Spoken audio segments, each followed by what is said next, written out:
I didn't break the planet. It was this way when I found it, all right? Everybody laughed when I first said I wanted to be a comedian. Well, they're not laughing now, are they? You know why it's laminated, don't you? To catch the tears of joy. It's a Celtic phoenix. People are thankfully being stupid again. Welcome to Gurus of Comedy. With your host, Dave Keeshan. Welcome to Gurus of Comedy. I am your host, Dave Keeshan, and today I have on the phone from the UK, Iestyn Edwards. Hello, how are you? Iestyn is... Oh, why don't you tell me what you're a throwback of about 3 centuries ago. I'm a vaudeville act, an interactive. It's sort of part panto dame, part stand-up, part clown. Yeah, I did a quick Googling, and someone from Cirque du Soleil described you as a modern take on the white-faced circus clown. Do you know that that sounds really posh? Yeah. I won an award from my Edinburgh techie because he saw all this going on. I was after my show. I was half out of the tutu. I was sitting on the floor. I was desperate for beer and barbecue crisps. I remember, and I won an award for my techie for best performance by a drag ballerina pretending they know what the Cirque du Soleil talent scout is on about. Because he was going on. I've never had clown training. I've wandered into it by accident and by doing it in front of an audience and you know, esprit d'escalier. I wish I'd said that there. I wish I'd done that there. And I didn't know what he was talking about, the white-faced clown. I see now that it is, and he's the one who changed the format by saying, don't set the one person up, get the 3 boys out of the audience, because then you're following the rules of the minion clowns. And I'm standing there going, yes, I am, aren't I? Yes, I thought that, not knowing at all. And then afterwards went and researched it. So it's not as posh as you made it sound, but thank you for making it sound like that, Dave. Oh, well, I know. Any review you can use, any reviews, you know, you can use. I know, yeah. You don't show them behind the curtain, you know. It's like, no, that's fantastic, yeah. Well, I was one of those people who I wanted to use my bad reviews as well, because I got a couple of absolute, you know, when you're so shocked you can't move. I got a couple of those in Edinburgh 2002. One of them just, you know, on the same day that it said that lovely thing, or the Scotsman said blah, blah, blah, lovely, lovely, someone said, Madam Galina's show does this, this, and this, and frankly, who gives a shit? You know, right. And I was putting that on my CV, frankly, who gives a shit? And my director said, not funny, take that off. I had one where we were, it was an all right night, not quite an A. I know, that's a passive-aggressive negative view, you know. Sorry, I love that. Sorry. Today I decided to discuss the topic of cabaret comedy. Right. I just give a bit of context. I don't think I've really seen much of this. I attended one in Surfers Paradise. It was like a themed night where it was like a horror house and people kind of dressed up like vampires and werewolves, but they were still doing kind of material to the audience, and it was a kind of a very cabaret setup. So that would be my small experience. So is that what we're talking about here, or is that kind of unusual? Or why don't you kind of go in a little bit and explain it? Well, now you've said that one, that I was once at one of those where I have an act for that night because all my characters die or rise from the grave, because I play this ballerina character whose dancing partner has never got to the venue, and I have to get the boys out of the audience. It's, you know, it takes the old adage, I need a volunteer from the audience, and I knock 7 merry bells out of it. And I was doing a Halloween gig, and the magician was thrown out of the dressing room because he dared express the opinion that everyone is doing their normal act just to monster mash or with a bit of fake blood running down from their nose. Mm-hmm. So it's not quite that. Comedy, it's because it's mainly individual acts. You wouldn't really get a night, a bill of comedy cabaret acts. I do the Café de Paris or the Hippodrome, you get the variety. So you get the hand balancer boy, you get the hula girl, you get the singer, you get the plate spinner, and then you get me, comedy special. Mm-hmm. So it's it's usually a separate one-off thing. And if perhaps years ago Chris Green and I would be on a bill together with stand-ups. So the stand-up boys are all discussing who's going to do my girlfriend's got her period at the moment or the cocaine jokes. And Chris and I are asking who's going to do the deep heat and the scabies jokes. It's that kind of era. What I do is I play this Russian ballerina, as I say, whose dancing partners never got there. And then I'm faking the conceit that the stage manager has suggested, well, for goodness sake, it's only, we saw you with the scarf doing it on your own. Surely you could get some bloke out of the crowd to hold the other end of the scarf. And then it dawns on the audience what's going to happen next. And all the women with their boys are all pointing to their men, throwing them to me, while the men are all sort of trying to sink down in their seats. And they think that if they're not in the front row, they're safe. But I'll go right to the back of the venue because I'm just throwing out lines and running in the tutti through the bar. And then I get them on stage and we do a ballet warm-up and I check their partnering skills and then choose one and go through the routine with him. So it's an old stalwart. You've seen it in pantomime, you've seen it in holiday camps. It is just a different view of that. Yeah, and the character, you kind of have a specific character, this Madame Galina. I just created her because I watched Natalia Makarova. She's based on my mum and my aunts, because I come from a quite dragonish Welsh Valleys family, even though I was brought up in London. And I watched Natalia Makarova rehearse, and she was an awful witch with people, just sending people out of her space. They're lined up as swans. They can't move. They're supposed to be on that spot. And just this whole, haven't I kept my figure? I look marvelous. While she's rehearsing, I'm perfect for Juliet. I'm just, I look my age, just running commentary during rehearsals of how fabulous she was. So I'm nicking that, I thought. So that's the character, but it's mainly in the interaction, I would say. So it's kind of drift into the improv space a little bit to kind of see what you can get out of the audience. Yes, that's one of the nice reviews from Edinburgh said, this act will always depend on who he gets out of the crowd. But then over years, I mean, God, I've been doing it on and off. Since 1999, doing it all the time. But that's created the character when I was at college in 1983, although she didn't talk. So I'm now so used to what they're going to do on stage that I have a lot of lines there, and you just have to kid on that you're ad-libbing them there and then. You want that applause for an ad-lib where my fellow performers like Anna the Hooligan or Grace Barry Tate will sit there saying that's the 476th time we've heard that line. So I've seen, is it Nina Conti who does a lot of the puppetry stuff, but I've seen the puppet mode. That's right. It's sort of that we wouldn't normally be put on, where she was doing both the puppets, but she does the masks. Have you seen the masks? Yeah, that one. Yeah. So I closed the first half at the Pelargoni Club last September. Gosh, it's a year ago this week. And then she closed the show. And it is that based on and you're always watching what they're doing. I mean, I've gigged with her a lot over the years with Medium Rare. So we do have these discussions technically. And she very much says that it's log in what's happened where you maybe didn't have something ready the next time you've got it there. It's like tennis shot selection. You're ready now. I've noticed that they do a lot of the setup. They ask all these questions, and the questions are kind of tailored to kind of be used later. And it's a bit weird. It's an interesting. I don't do that. I was talked out of doing that.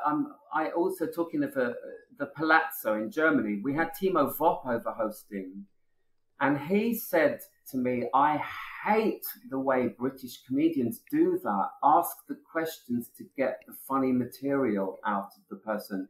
He said, and he gave me a thing that I do. Let us find out a little more about them. We'll ask you a question. And you can feel the audience go, oh, here we go. It was looking quite unusual until now, him running about in that tutu, but then with the first one, I'll just sort of immediately say, actually, I don't care. It's not about me, is it? And then go on. Let's start the dancing. So to call that off, I don't like that. Mm-hmm. Sorry.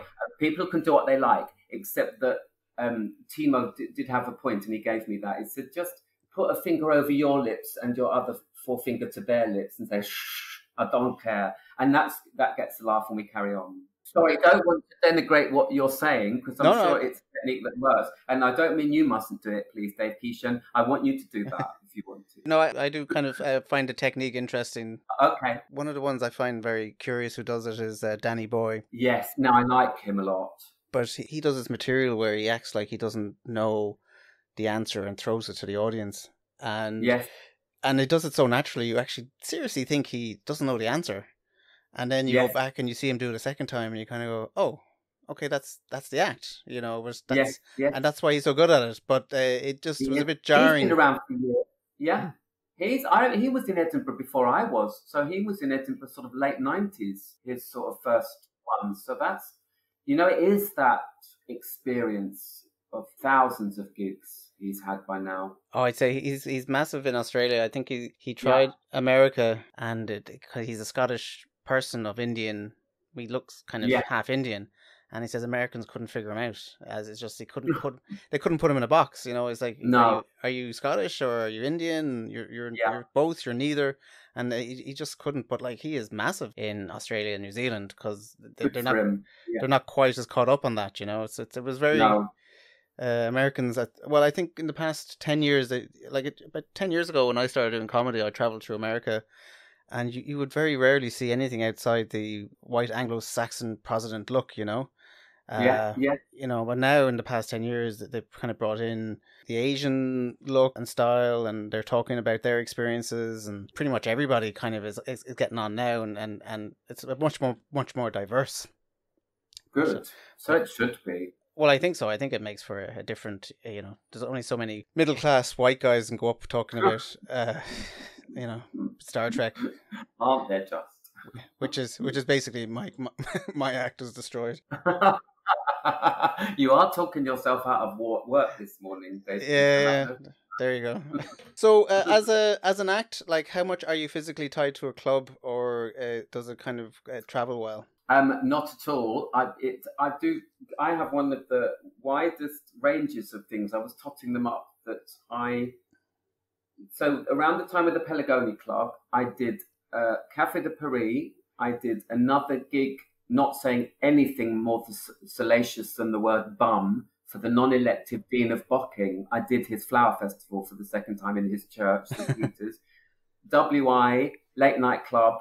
And then I went up to Edinburgh to do the Intelligence Cause corporate. I did a dinner for them, which was no holds barred. So, I mean, really doing it from church through to... and also I did a gig for the nuns in St. James's Street, Brighton, which was wonderful because I was doing my book tour and I was in this... it's in the Metro Deco. Wonderful venue in Brighton. If you ever get a chance to do that, do it. It's bliss. And your back is to the window onto the street. And the audience were looking past me, and I noticed them nodding and smiling. And I looked round, and outside was this, I don't know what you call a group of nuns, and they were all smiling in. And then the Mother Superior later in the week said, would you please come and sing? Because I sing in the show as well, I do opera. And she said, what were you talking about? And I said, I was doing my facts of life material, how we're told the facts of life, what we're told. And I gave her a couple of examples that I shouldn't. And this Mother Superior stopped me and said, in life, you will learn God never wants us to overreach ourselves. Just the singing, please. So that was my other gig that week. So I've got quite a wide range and run between them in London. So that's why I've learned to do my makeup, because I won't wear my makeup on the tube. So I literally do my makeup with 2 fingers in 1 minute. Oh, right. So if you're going between 2 gigs, you'll clean it off and have to put it back on again. I do. Yeah.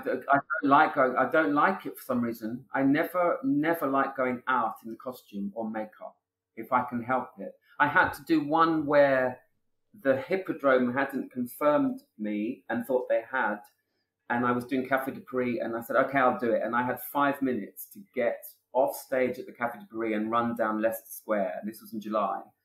And so I did have to just run out of the venue with my day clothes in my bag over my shoulder. And it was a corporate, had to run to time at Hippodrome. And so security was outside, literally running commentary. I can see her. No, she's here.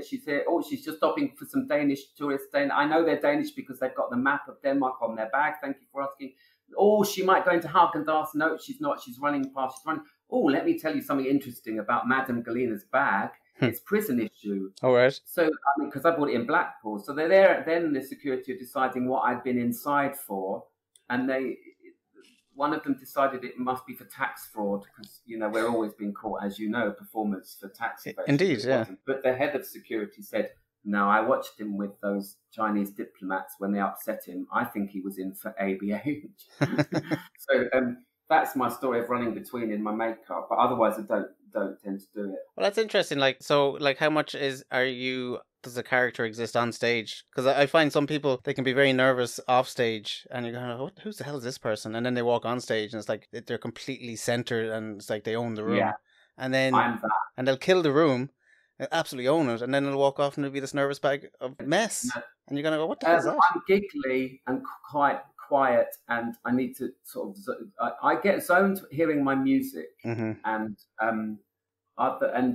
acts do like to watch the difference, so they will be with me in the dressing room, and I'm just sitting on the table swinging my legs to warm my knees, and then my music will start, and they'll go outside, and they say it is like watching schizophrenia at work. What then goes on the stage with the potty mouth and the aggression is nothing like you just sitting there giggling, swinging your legs, and talking about bicarbing your white sink because you dyed your cheap white ballet tights in tea today and it'll stain. So I'm quite mumsy, and then this evil vamp arrives, apparently. So is it kind of cathartic, or do you kind of... Yes. Oh, totally cathartic. Yes, it is. You just especially when, I had once where I run on for the back, and Café de Paris used to never let in stag do's because they'd, it's a bit rough for stag do's, but I don't mind. And I was waiting to go on, and my intro was starting with Reuben K. And this stag do table, the best man caught sight of me and said, fucking hell, it's going to be that, innit? It's going to be that drag over there. Jesus, fine. Really? And I just said, I am standing here, you know, right by your table waiting to go. So then when I finished my first solo and announced the interactive element, and there's going to be a best man at some stag do battle. You wait, I'll bring him on the stage. You'll see. I was absolute. The stage manager said you did one line in your Russian accent, and the rest of it was absolute furious street. That was mine. We're mates on Twitter now, he and I. Right. I got him. I think it was cathartic for him as well. But the thing is that the sort of homophobic things that he was coming out with, I don't know if you haven't seen this, but two of his fellow stag do, we'd seen them sit down, me and the waitresses, because I always get and look at the room first, so they don't know it's me and I'm looking around. We'd seen the two guys on his table snogging. Okay. So we thought, what are you? Yeah. So I obviously brought that into the act. I might have outed them at their table. But they started it. Yeah, well, that whole scene, I don't know. It's a tough one. It is. You just have to deal with it because it's them or me. Remember, there's like hundreds of them drunk on a Saturday night in the Café de Paris, and there's one little me in a dress. Yeah, well, I had a nasty incident one time where an audience member kind of took offence to one of my jokes. You know, there's all alcohol involved. And, you know, it's not really the forum for rational discussions on the topic of things. You know, it's like you just kind of have to diffuse it and hope it all goes away. Does that frighten you? That one did, yeah, because I was doing some material that was kind of meant to push a button. Yeah. And I'd done it 100 times and, very funny. And this time it just pushed the wrong button and it exploded. And I was like, okay, well, I think that's the kind of the vein I was pressing on, and this time it just burst. Okay, interesting. Did you know that it might at some point burst? I didn't. Well, I was a bit. Well, the concept was how being Irish, we used to be the best terrorists, but we're no longer. It was now the Muslim guys because they really brought game, you know, and you know. Oh, fantastic! And they were killing themselves for the notional aspect of 72 virgins in heaven, and it's like I don't know if you think about virgins, but I don't think of like Cindy Crawford. I think of like Susan Boyle. So it's meant to be kind of playing off the concept of stereotypes, but it's definitely kind of... That's funny. I was in a part of Western Sydney that had a lot of... It was more the area that kind of got filled out in the 70s and 80s, so there was more from the Muslim countries like Lebanon and that. Yeah. So they had a higher proportion of Muslim people in the audience than you get generally in Sydney. And this one guy, he just thought I was having a go with Allah. And he's at the back saying, "You take that back, mate. You take it back, I'll stab you in the face." Oh my Lord. And that's really bad. And 4 of his friends had to kind of basically stop him and drag him out because he was going for it. Oh my Lord. That is very frightening. It was. And I was just like, afterwards, I was like, okay, I don't know if I'm comfortable doing that anymore, because I know it's a joke, but maybe some people don't, you know, and you kind of have to understand. Have you done the material since? I have. It took me a while, but I kind That's very interesting. I had to understand it, you know. It's kind of like the sort of things like, I have no problem with it. I have no problem with Irish people. Anytime they're on TV in the 80s and 90s, they were usually terrorists, you know. It's like, yeah, you kind of got used to it. It's just what it is, you know. Yes, exactly. But now of course, sorry, that's made me really think, because you are talking about knowledge. Yes, now sorry, I'll think about it later. I won't just mum to myself about it. That's very interesting. Yeah, so I now tell a bit of that story on stage, and it's like, you know, while I am punching him in the fist with my face, I'm describing to him about, no, this is the stereotype. This is the irony. It's ironic what you're doing right now. It's irony. Yes. Interesting, you see. But also people don't get from a stand-up that it's still a comedy performance. They don't. I was watching Isaac Butterfield being cancelled for his joke as well, on similar lines. And it's far more acceptable for me because I'm in the dress. I can really go to places stand-ups can't. Mm-hmm. But I don't see how people don't get it. It's comedy. It's a stand-up routine. What do you think it's going to be? I've had this problem a few times. I probably am a terrible comic because I would write stuff that had happened to me, and I'd have a great setup. Actually, going back to the terrorism, to where it came from, I just happened to be in London during a bombing campaign back in '98. We almost got stopped, but we didn't. And you said, "Oh no, you just tell a story like you did." I said, "No, but I actually didn't." I said, "No, that's a perfect setup. Just lie. They don't know it didn't happen." And I was like, "But like it didn't happen." "But just make it up. They don't know." Do you know that is advice I've been given when about the book and everything, the tours. They've said it doesn't have to have happened; it just has to be likely. Yeah. So I don't know. I've been notorious. That's one of my biggest failings. But a lot of people, they don't have that. But kind of getting back to the idea is like a lot of people, you know, it's like when a comic says something interesting happened to me on the way to the show tonight, it didn't. You know. Yeah. This is the conceit. This is the. But you see, the more cancel culture is proliferating, the more that material's coming out. Because what can you do other than stuff funny things that happened on the way to the gig? But I don't know, maybe you're onto something. Like, I think when a comic goes up, they're usually going up as themselves, and people equate their idea with themselves, and in some cases it's not. But maybe you have to become like this kind of character, and I don't know if it necessarily has to be so excessively like a Tutu and say, okay, this is definitely different, but you're some, like, you know, you're signaling that you're heightened, or you're not you, or, you know, that, like, heightened is very, yes. Like, I always think Sarah Silverman's a good example of that. We discussed this actually in the last one. Her character, it's obvious she's a character, you know, she's just so obnoxious, trying to be nice, but so offensive. But still, even when she's been offensive, she thinks she's been nice. Yeah. You know, and, she kind of gets away with it. But even she's run into problems where offline her content has been taken out of context and they kind of want to cancel her. But I don't know. That's the thing, isn't it? It's the lines being taken out of the heat of the live gig. You can't do that. I'd make those inadmissible evidence, you know. Anything that is taken out of the heat of a live gig. I saw a friend of mine utterly vilified, I won't say who he is, he's an Australian, for getting Barrett and heckled, and he got into trouble, and he came out with this line, "You've all been clearly raped by your grandfather," and was vilified for it. But you know, we all knew what had happened in the gig. We were, you know, like, oh, we've all been, oh, come on. I see that. But the signalling thing, I've noticed that Isaac Butterfield, who I love, does it. He, for a really naughty punchline, he definitely signals. There's a little cheeky grin that comes up. He is slightly showing you this isn't real. I found that very interesting to watch him. I did a gig in Afghanistan with Jim Jeffries, who I utterly love, and he got into trouble in a way that I thought was hilarious. He only got into trouble because he didn't have a comeback when he was heckled on it by the Royal Marines. And you do have to. They are always going to try and have the last word. And if you have the last word with them, which I did once by smacking one of them, because I had a laugh, they're going to be fine. But he didn't.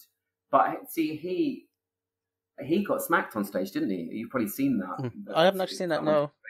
On the stage and hit him, which God, I'd never go on stage again if that happened to me. Really? Well, again... drink. I shouldn't have said that. Never named the well from which... I actually found it for years. I did 3 years at my beginner stage, even with no heckles. I never got heckled once. Interesting. Because I don't know, I personally don't really push the button too much. So kind of say, okay, well, maybe I'm just not kind of engaging people, or I'm not, but eventually it started happening, and it was like that kind of combativeness in the audience, or having to address it. And I do think, like, the comedy format, I think, comes out when you used to sit around a table with your friends and you'd all like pick on each other, and it was like you'd be looking for the weakest person to like have a dig at, but it's all meant in good fun. And I think that's kind of what people sort of want to experience, but kind of observe. And I think that's where it sort of comes out of, and you're kind of, anything is meant to be on the table. You're pushing buttons on purpose because they push buttons.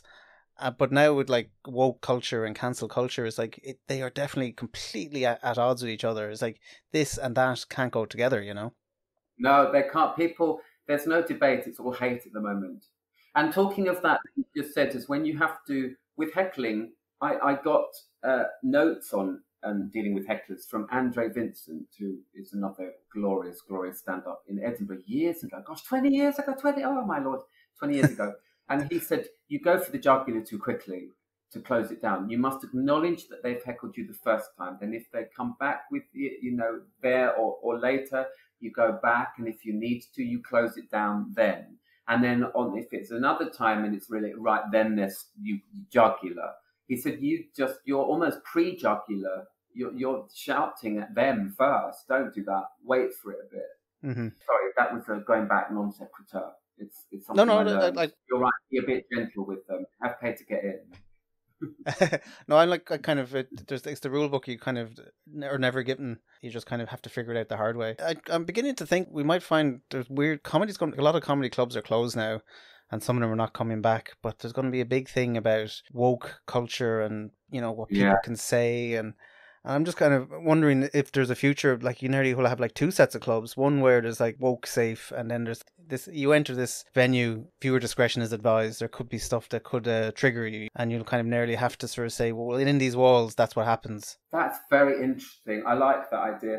But what are they expecting to go? This is the thing about when people complain about interaction in cabaret, and you leave, if someone doesn't want to go on stage, you leave them alone. But I've seen so many things, you just know, you read the signals, blah, blah, blah. I've seen so many comments online, and the answers have been, what did you think you were going to? You went to a variety night. It's not a library.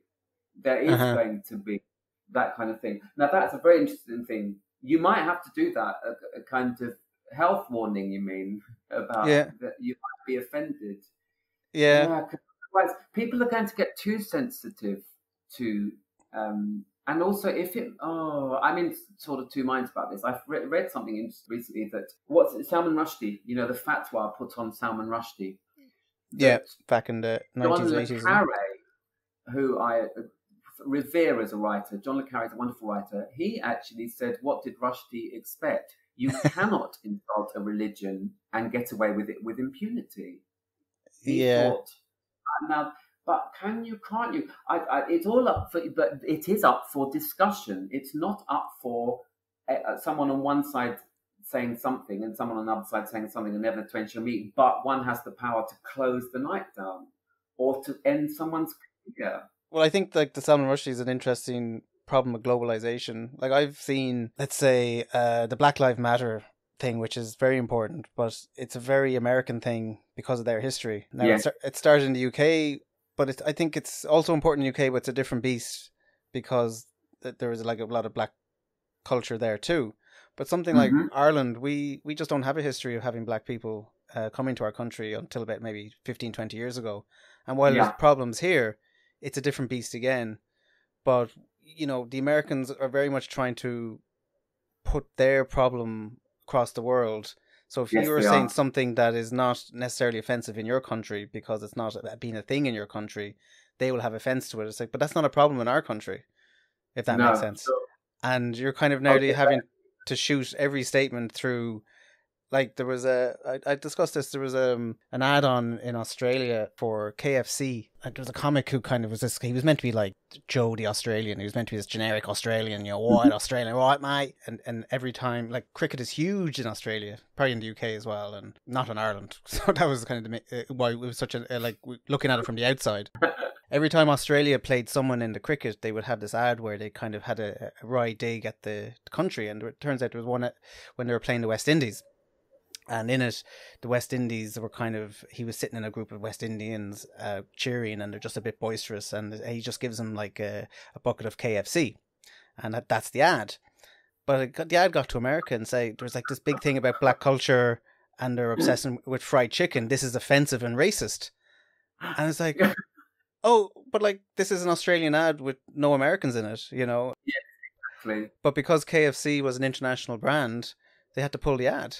And it just kind of was very interesting how like the intersection of cultures is like it was created in a place where this isn't an issue with people that it isn't an issue, but it gets to another part of the country or the world, and it became an issue enough that it had to be cancelled. Yes, I like that. That's really made me. I've got two things to think about that you said so far. I like that. That one's very interesting. Of course, how can you impose just because you created it? Mm-hmm. Very interesting. But like I went looking for he's cleaned his profile of ever being in that ad campaign because it's such a negative connotations that happened with it. Wow. So anyway, sorry. Woke culture. We kind of drifted a bit away from cabaret comedy. No, because I find all this very interesting. And sorry, it's I like talking to you, so I'm very selfish, and I'm getting something out of this and not mentioning what I do. I like that. I do book tours. And I don't take my book with me and don't mention my book at all and talk about anything else other than that. I'm doing that a bit, sorry. But like, I just want to kind of wind up a bit with what your book is about. So you wrote a book, is it about a year or two ago, called My Tutu Went AWOL? Okay, well, basically through being overheard doing my singing practice in Aldeburgh, I got in front of the establishment. And talking of, I'll tell you something about fatwas in a minute. I got in front of the establishment, so I started getting to be booked in front of the first Sea Lord who got me to sing on the HMS Victory for Her Majesty. Thank you so much, bowing as I sit here. And there was a Royal Marine on that, just shouting, "Why are you late? Read your itinerary." And he'd been given that gig because the MOD found out that his granny was a church organist. Mm-hmm. She was until devotions, because I don't have to tell you that devotions is one hymn every hour on the hour. And the churchyard gate was opposite the Dog and Feathers, and his granny was going over there for the other 55 minutes. And so he had to carry her up into the organ loft. This is no word of a lie. He told me this. He had to carry her up into the organ loft to play There Is a Green Hill Far Away. And then he left her to it, and she was still beer snoring well into the resurrection. So he's given these gigs because of that. So he's looking after me on the HMS Victory. He was hoping I'd get shot on the way out. And then I got sent to Combined Services Entertainment. And I thought I was going to sing at Officers' Mess, you know, some nice opera. And they found out that they put two and two together and said, "Are you the Iestyn who does this drag ballerina? We've been watching you since Edinburgh. We just need to know that you've got enough gob on you to deal with Royal Marines." And I think, I'm going to do Officers' Mess for Royal Marines. Maybe it's Madame Galina in the Hilton in Park Lane. That's nice. So they got me in, and I wouldn't have got the gig because my act is all about, as I've just said, getting boys out of the audience and putting them through their paces. And the office was all female. And I thought, well, I could lesbianize my crux. But then this guy came in to do the toner in the photocopier. And I roped him in to do the "put your hands under my floating ribs, don't dig with your thumbs, this is ballet, not SM, I'm doing all that, and the kiss of life gag, blah, blah, blah." And they said yes. And I'm still thinking it's for Officers' Mess at the Hilton in Park Lane because I've come from the Queen. And they still insist that they'd explain, but they hadn't. And then they started talking about how are you going to be wearing the metal helmet and the body armor. And I thought, what, to dance in the Park Lane? What are you talking about? And then, you have to bed down behind the wire with the squaddies. And I thought, well, that's an unexpected perk in the foyer of the Hilton.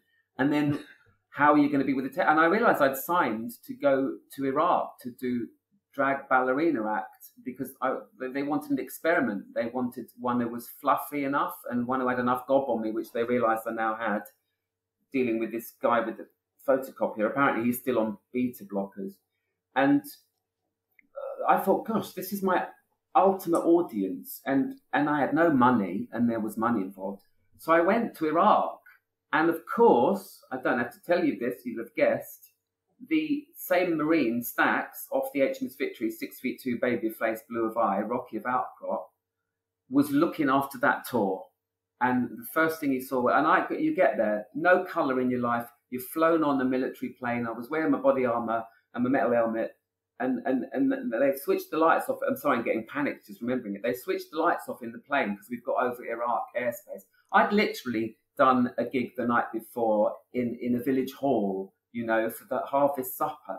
It was a bit late. It was nearly December, but that's the only time they could book the hall. And they've switched the lights off in the plane, and then they are helter-skeltering this jumbo jet down into Basra Airport to avoid a flak attack. And that's what I've signed up for. And then I get to the base with the others. And it was a fabulous lineup. It was Jeannie Yashere, Paul Tonkinson, Andy Askins, Rod Gilbert, and the experiment at the end. And this looked after by this Royal Marine. And I was terrified the whole time. They bombed the airport. There was a rocket attack. I was always being shouted at because the Velcro wasn't showing properly on my body armour. Just total fish out of water. And then this Marine, Stacks, it called me to one side and said, I've watched your little show on YouTube. I'm newly promoted. You do not get me on stage to join in with that tiddle-iddle thud in your frock of many doilies. Leave me alone unmolested. So I'm like, oh, God. First gig, everyone is storming the first gig, and I'm last, which I didn't want to be. I was seriously thinking, Dave, of climbing the wire to take my chances with the insurgents. I've never been that nervous. And then the act before me got into trouble. I won't say who. So suddenly, early, I hear my ballet music, and I've still got my body armour on and my helmet, and I run on the stage to start, and then I get the gift was they're all staring at me like, what the fuck is that? And I had to get this brigadier that nobody liked. He was the nearest person. Thank God. I still thank on my knees my lucky stars for this, because I said, you have to help me get out of this, my Tchaikovsky. I need to start dancing. And he pulled the Velcro, and I ended up pinning him on this love seat he was sitting at the front. And they roared. They thought it was part of it, and I got the unpopular highest ranking officer. But then I'm thinking I'm going to be all right. They spot the roughest of 4-2 Commando Royal Marines, which is Stacks, 6'2", babyface, blue of eye, Rocky of Outcrop. So I've got my three boys on the stage. They throw him to me, and the room has gone quiet because I'm clearly frightened. I don't know what to do. And I've been told it's a dry camp, which means there's no booze. So it's my first gig in Iraq, and I'm afraid this Marine is looking at me threateningly. I have to get the upper hand. I grabbed his bollocks and said, it's a dry camp, but here's rising damp. I was over his shoulder. He was running out of the venue with me, and he past the ablutions to the wire, and with one hand, he opened the hull of this strategically placed tank, and then he tried to stuff me in it head first. So that's my first gig in Iraq. So I've written a book about touring Iraq and Afghanistan, and he did 2 of the gigs. And let's say we tamped down our respective excesses, he and I, and he's probably my best mate ever in the world now. Okay. So that's the story. It's a bromance, really. It's a minor contribution to Boy Meets Marine, I suppose, is what it is. I think that was the whole plot of Speed, wasn't it? You know, relationships that happen. Yes, well, it is that, because it's very unlikely that the only thing we have in common is classical music. Right. Weirdly, there's me, you know, doing drag ballet, and his granny's a church organist. So it is the ultimate fish out of water thing. And both of us, he said that why he started respecting me was that my care about my job, going to the naffy to get a bucket of tea because I'd bought out my spare tights and lost one set of them running from the rocket attack. So I had to dye white tights in the tea, so I needed the naffy tea in the bucket. Then he bollocked me for trying to dry them on the anti-blast wall in his beautifully administered camp.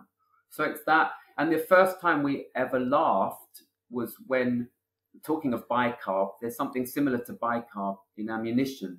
So it will go past a use-by date, safe use-by date. So he came to find me in my tent one afternoon and said, do you want to come and blow stuff up? And so he let me fire a machine gun and make a bomb, which he wouldn't let me explode. He said, I told you, I want that to look like a nice shiny cricket ball. I don't want it to look like a sheep's prolapse. And then we detonated my nice bomb. So that's what the book is. It's a how do you, stave off a Royal Marine from stuffing you in the hull of every tank that you pass for the first 3 days. Oh, God, I hate when that happens. Just, I know.